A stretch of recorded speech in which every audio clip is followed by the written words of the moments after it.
Hello and welcome to this video in the series about each of the new constituencies. For this video we are looking at one of the Scottish constituencies. In this short video we'll look at the details of this constituency, the previous results, in particular the 2019 results, current candidates, and make predictions based on how bad of a day it might be to the Conservatives. Please comment below for anything you'd like to see and subscribe to our channel to see new updates that we'll do and discussion videos as the election gets closer. There are lots of changes with boundaries in the next election, so we're going to give a quick overview of how the boundaries are changing and how it's going to affect each seat. Only 65 seats, or 10% of the seats, are staying the same, so here we're going to compare how the new seat compares to the main one that is replacing. There are some huge changes, such as the city of Chester, which now has 2 seats, but some seats are being completely dissolved, with populations moved to neighbouring seats. So why are the boundaries changing? Every so often there are boundary changes to represent the current population movements. Some of them are based on land without any population, and some of them are just because of population, for example new housing estates. 2021 was the census year, which has helped inform these changes. The last major change in the boundaries was 2010. Now let's look at some of the details about the constituency. There are 8 regions in England, with Scotland, Wales and Northern Ireland on a country basis. There are 32 seats in Wales, 57 in Scotland, 18 in Northern Ireland and an average of 60 in each of the English regions. The population can vary hugely. The highest is nearly 152,000, which is in Birmingham Ladywood, while the lowest is less than 27,000, which is in the Western Isles of Scotland, which also has the lowest electorate at 21,000. The average population is 103,000 and the average electorate is 73,000.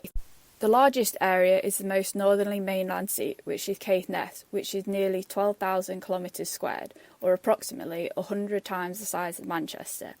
The average is 380, while the smallest is only 6.8. The average percentage of the 16 to 49-year-olds is 41%, with the highest in Leeds Central and the lowest in North Norfolk, which also has the highest 65+. The average 65+ is 38%, with the minimum at 15%, which is in the area around Canary Wharf. Density averages nearly 1,400, with the highest in Bethnal Green and the lowest in Caithness. There is no boundary change, so it's as you were. When we're looking at the winner in 2019, it's a bit more relevant to the seats that are now made up from multiple old seats. Nevertheless, this is the result from 2019, with the winner and whether the seat was held or it changed. Here are the winning party and those that came second, and also the majority. The size of the majority is key when considering how this seat might change.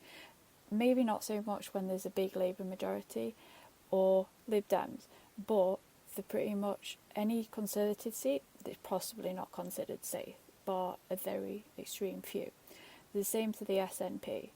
Some of these are really up for grabs, particularly for Labour and the Lib Dems.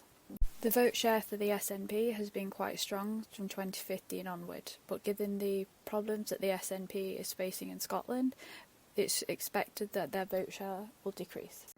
This is a list of candidates that are on the ballot paper for this constituency. This is now a finalised list as the deadline to register as a candidate has passed. In these forecasts, we expect the seat to remain the same. Thank you for watching this video. We hope you learned a lot about the new constituencies. Please subscribe to our YouTube channel, follow us on Instagram and Twitter.